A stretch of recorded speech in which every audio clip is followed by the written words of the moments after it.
Let's start the third episode here. So this topic is the topic of Asher Yatzar, a remarkable bracha. I actually just thought this was really special because today we are learning. I did bring our Asher Yatzar, which is Autumn's fathers upon the Shloshim, and we still have it outside our bathroom. I took it off the wall to thank it to be Lin Nishmas Zev Ben Moshe, and a person who appreciated the small things in life, appreciated the goodness in life, and it's very special that this should be the shit that we're learning about this. So this is a remarkable bracha, folks. This is a bracha at best that we get while we're walking, right? It's one of those brachas we kind of slot into our day, and it's the most profound bracha. It's such an important bracha. When does one say Asher Yatzar? So the first thing one should be doing it is when one wakes up, Modiani. One leaves, one goes to the bathroom, then one does an Netilas Yadayim, and does the bracha of Netilas Yadayim, then Asher Yatzar as well afterwards. Now, should it be said at home or shul? Same debate as described beforehand as to whether it should be done in shul or at home. The Aruch HaShulchan says it's preferable to do it at home when one has gone to the bathroom. One should just need enough of a spot or space of mind to be able to do it properly. What about the rest of the day? So the truth is that Asher Yatzar is a unique bracha.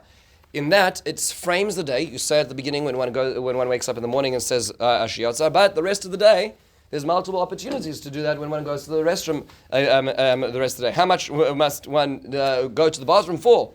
To necessitate Asher Yatzar. So the Aruch HaShulchan says, even one drop. This is because if a person would not be able to emit even one drop, the pain, the agony, and the pressure that a person will go through, we know this is how dependent and how fragile the human condition is. That's why we thank HaKadosh Baruch Hu for everybody. What happens if one forgot to say it? So one was in a rush, and one knows one did not say it. So one is still able to say it. One's still reflecting and benefiting from the experience of having been able to go to the bathroom. But let's say one's already in the next step, where one already needs the bathroom again. Right? So one remembers one needs to say Asher Yatzar because one needs the bathroom again. So the halacha says the person should go to the bathroom and say one Asher Yatzar. There's an opinion one says it twice, because the two experiences we do not follow that opinion in halacha. The Shulchan Aruch actually says you say it twice. We paskin, generally speaking, the later poskim say Birkei Yosef says you only say it once at that point in time, and certainly if one has already gone to the bathroom a second time, one only says it once as well. What happens if one does not know if one said the bracha? Okay, so one cannot remember. In this case, the Beis Yosef, the Rav Yosef Karo says, in such a situation you do say it, but generally speaking, we paskin that one would not say it in the case when one is in doubt. It is more complicated because this is a more complex bracha as well. Now, what is this bracha? What is interesting is the Shulchan Aruch very rarely does this, but the Shulchan Aruch and the Ramah in this case actually explain the bracha. Now the Shulchan Aruch is not in the way of Pirush HaMilos. The Shulchan Aruch does not go and explain every detail. But this bracha, the Shulchan Aruch goes out of its way to talk about it, which is why it's important for us to appreciate this. Here's what the Shulchan Aruch says. This is Rav Yosef Karo, and with additions of Rav Moshe Islis at the end. He says, Kashiyotza, where when a person leaves the house of the chair, that is the euphemism for the bathroom.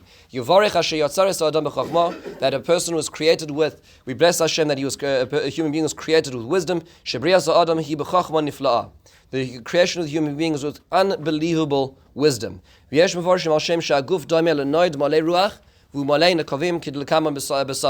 It's like the human body is seen as like this sack of air, this container of air with many holes. That what's the chachma? The chachma wasn't even in the creation of the human being, but was creating the wherewithal in order for us to survive in that environment. We have many apertures, whether it be those used for intake or outtake in the body. And there are many limbs. Means to say empty. So many of the organs have to absorb things, whether it be blood, whether it be air, whether it be certain nutrients that are being processed or metabolized. If one of them closes up, so so let's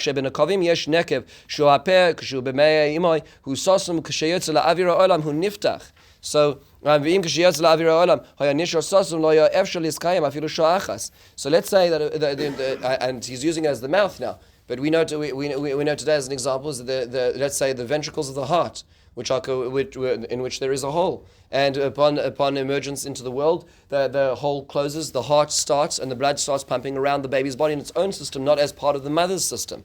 If that were not to be the case, my nephew was born in such a situation. There's not much time for life. Hashem Yerachem, and those kind of operations are performed. Thank God we live in a time when these kind of things can be done to say these children. But Shah Achas is not a very long time before we as a very dependent being that falls apart. And the limbs, the chalulim, sheim lo niftach echad mehem lo efshar liskayim afilo sha'achas. One of them has a hole. It's not a very long time before a person's in desperate need of help. And he goes on to say, there's more to explain. Again, this you would think this is a pure shasidur. It's not. It's the Shulchan Aruch. Because Yatzar talking about halacha. We have to wonder why he's doing this. We'll come back to it in a second. Shegvul yesh la'adam, that a person has the boundaries. There's an amount of time that a person can have a blockage and it won't die. Once that boundary is passed, that benchmark, the person is not the wherewithal to stand in front of Hashem.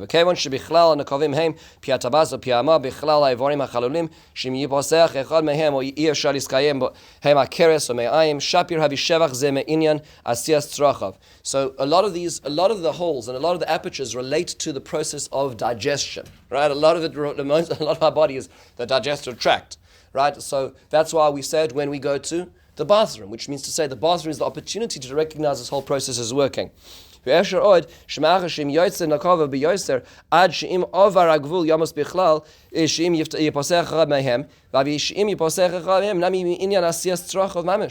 So if a person were to have a blockage, then one would not be able to go to the bathroom. That relates directly to going to the bathroom now as well. We end with the statement Rafei Chol Basar of Flila Asais Al Shem Al Kavim Shebara Boy V'Hoitze Psolis Ma'achal Shimis Apeish Bebetin Yomis V'Hoitze Rufua, which means to say, why do we say Rafei Chol Basar of Flila Asais? Hashem is healing us. Does that mean to say we're all sick? The answer is yes. If the body were not to be able to push out that which is unnecessary, we would be sick and die. If the kidneys were not processing, there would be a buildup of potassium in the heart, and the heart would stop. It's not a very long process before a person dies if one part of the body is not operating correctly. And is wondrous in doing. Now,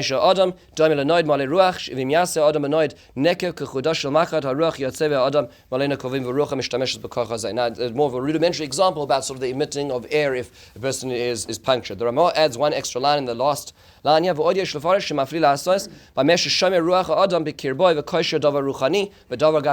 the mafli? What's the wonder?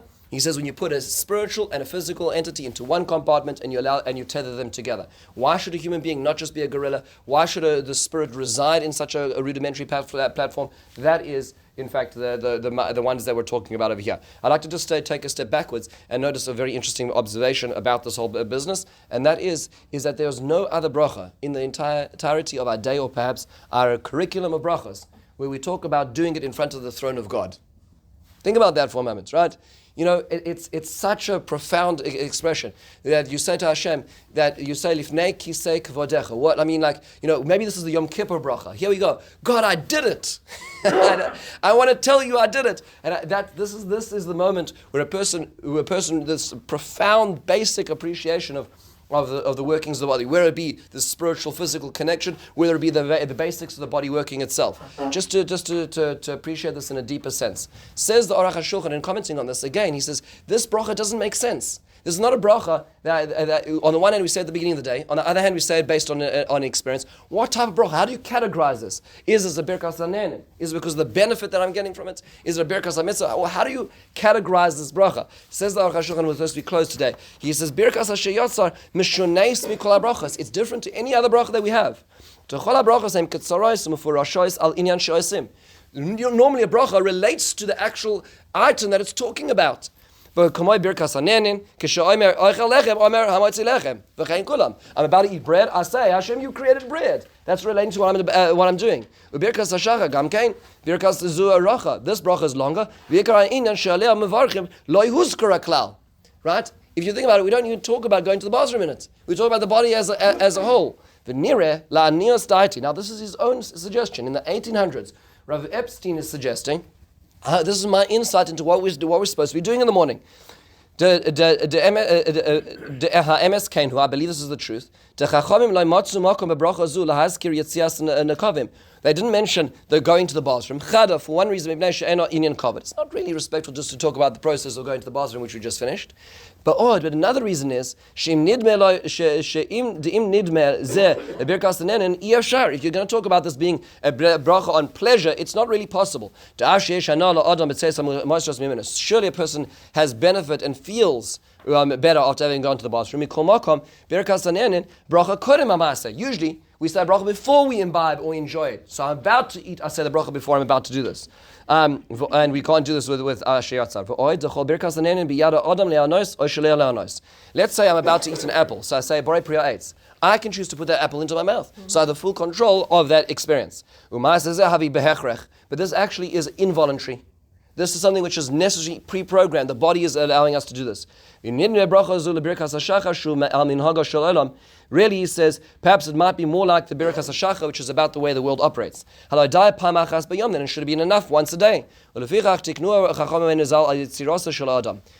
bracha about? It's about the creation of the human being. So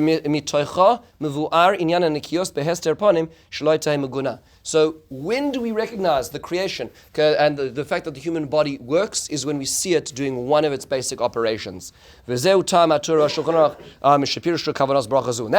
Shulchan Aruch goes to so much length to explain this bracha. Why does he have to do this? Which they don't do anywhere else.